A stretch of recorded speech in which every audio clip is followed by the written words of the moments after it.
हमने 10 करोड़ फर्जी नाम हटाए हैं।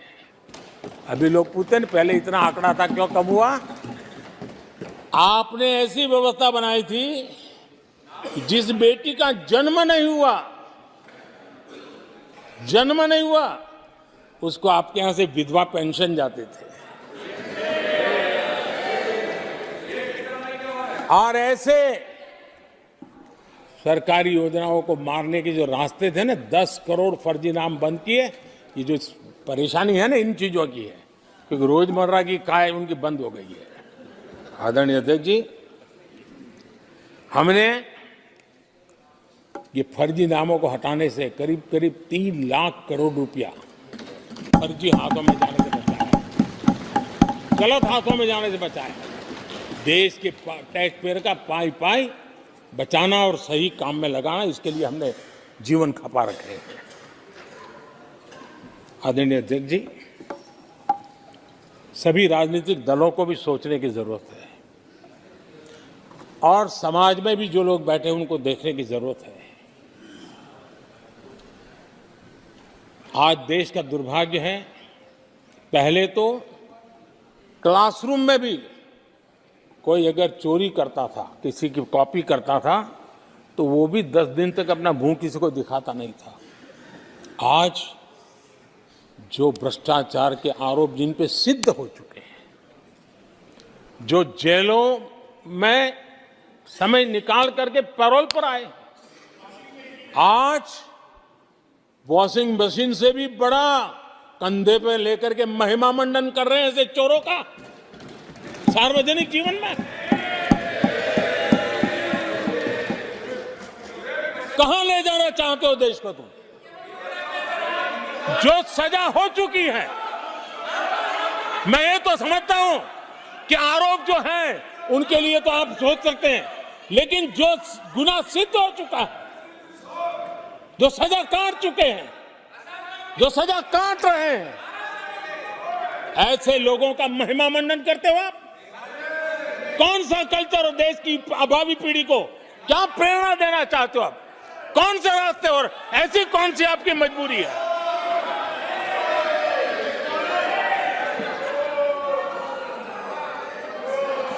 और ऐसे लोगों का महिमा मंडन किया जा रहा है, उनको महान बताया जा रहा है। जहां संविधान का राज है, जहां लोकतंत्र है, माननीय अध्यक्ष जी, ऐसी बातें लंबी नहीं चल सकती हैं। ये लोग लिख करके रखे हैं कि ये जो महिमा मंडन का काम चल रहा है उनका, वो अपने ही खात्मे की चिट्ठी पे सिग्नेचर कर रहे हैं लोग।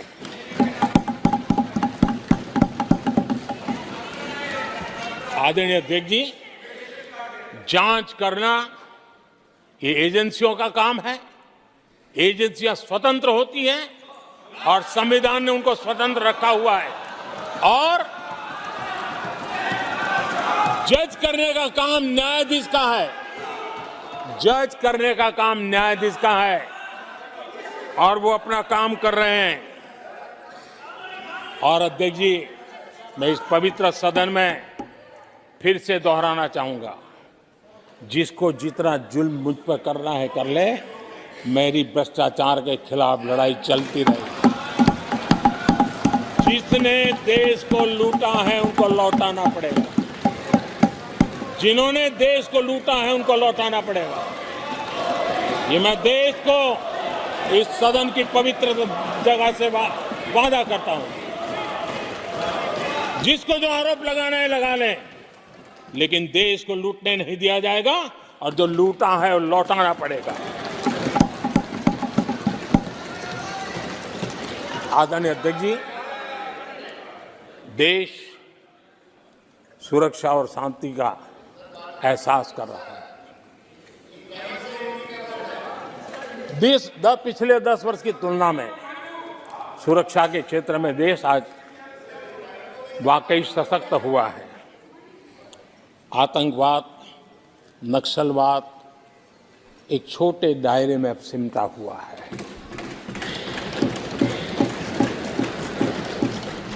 लेकिन भारत की जो टेररिज्म के प्रति जीरो टॉलरेंस नीति है, आज पूरे विश्व को भी भारत की इस नीति की तरफ चलने के लिए मजबूर होना पड़ा।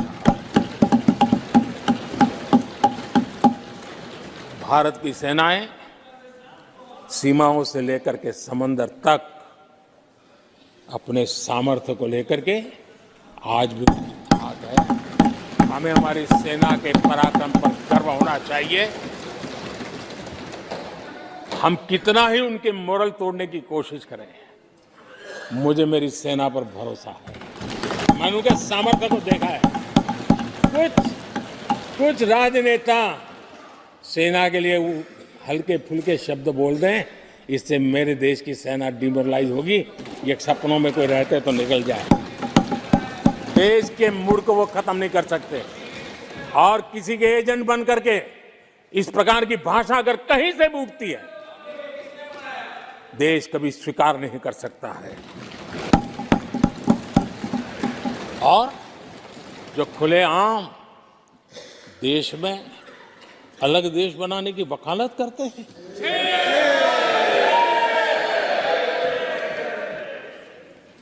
जोड़ने की बातें छोड़ो, तोड़ने की कोशिश करिए। यार, आपके अंदर क्या पड़ा हुआ है?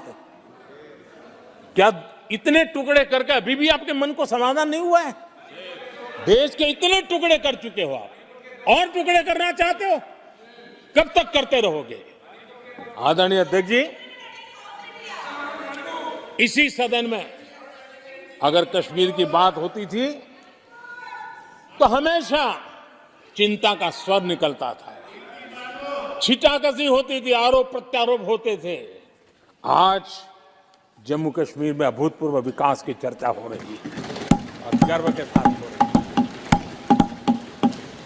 पर्यटन लगातार बढ़ रहा है।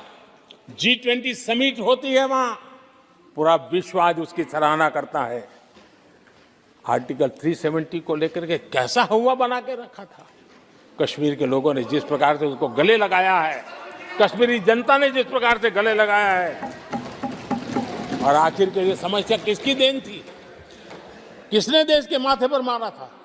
किसने भारत के संविधान के अंदर इस प्रकार की दरार करके रखी हुई थी?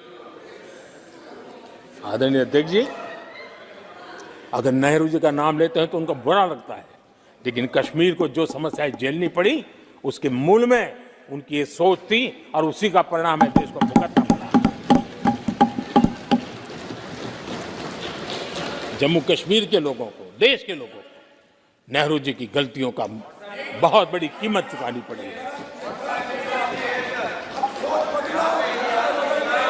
आदरणीय अध्यक्ष जी, वो भले गलतियां करके गए, लेकिन हम मुसीबतें झेल करके भी गलतियों सुधारने के लिए हमारी कोशिश जारी रखेंगे। हम रुकने वाले नहीं हैं। हम देश के लिए काम करने के लिए निकले हुए लोग हैं। हमारे लिए नेशन फर्स्ट है। आदरणीय अध्यक्ष जी,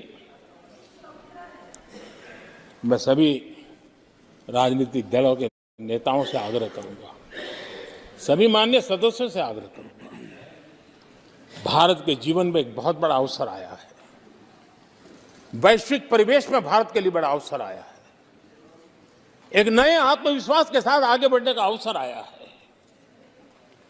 राजनीति अपनी जगह पे होती है, आरोप प्रत्यारोप अपनी जगह पर होता है, लेकिन देश से बढ़कर कुछ नहीं होता है। और इसलिए आइए मैं निमंत्रण देता हूं आपको, कंधे से कंधा मिलाकर के हम देश के निर्माण के लिए आगे बढ़े। राजनीति में किसी भी जगह पर रहते हुए भी राष्ट्र निर्माण में आगे बढ़ने में कोई रुकावट नहीं आती। अब इस राह को मत छोड़िए। मैं आपका साथ मांग रहा हूं, मां भारती के कल्याण के लिए साथ मांग रहा हूं। मैं विश्व के अंदर जो अवसर आया है, उस अवसर को बुलाने के लिए आपका साथ मांगता हूं। मैं आपका सहयोग चाहता हूं 140 करोड़ देशवासियों की जिंदगी को और समृद्ध बनाने के लिए और सुखी बनाने के लिए। लेकिन अगर आप साथ नहीं दे सकते हैं, और अगर आपका हाथ ईंटें फेंकने पर ही तुला हुआ है, तो आप लिख करके रखिए, आपकी हर ईंट को मैं विकसित भारत की नींव मजबूत करने के लिए आपके हर पत्थर को मैं विकसित भारत के जो सपनों को लेकर के आप चले उसकी नींव मजबूत करने के लिए मैं लगाऊंगा और देश को हम उस समृद्धि की ओर लेके जाएंगे। जितने पत्थर उछाल लीजिए, आपका हर पत्थर भारत के समृद्ध, भारत के विकसित भारत के सपने को समृद्ध बनाने के लिए हर पत्थर को मैं काम में ले लूंगा। ये भी मैं आपको विश्वास दिलाता हूं। आदरणीय अध्यक्ष जी, मैं जानता हूं साथियों की तकलीफें मैं जानता हूं, लेकिन वो जो कुछ भी बोलते हैं मैं दुखी नहीं होता और दुखी होना भी नहीं चाहिए, क्योंकि मैं जानता हूं ये नामदार है, हम कामदार हैं और हम कामदारों को तो नामदारों से सुनना ही पड़ता है। ये तो नामदार कुछ भी कहते रहें, कुछ भी कहने का उनको तो जन्मजात अधिकार मिले हुए हैं और हम कामदारों को सुनना होता है। हम सुनते भी रहेंगे और देश को सहजते भी रहेंगे, देश को आगे बढ़ाते रहेंगे। आदरणीय अध्यक्ष जी, आपने मुझे इस पवित्र सदन में आदरणीय राष्ट्रपति जी के उद्बोधन को समर्थन करने के लिए बोलने का अवसर दिया। मैं आदरणीय राष्ट्रपति जी के उद्बोधन को समर्थन देते हुए धन्यवाद प्रस्ताव पर आभार व्यक्त करते हुए मेरी वाणी को विराम देता हूं।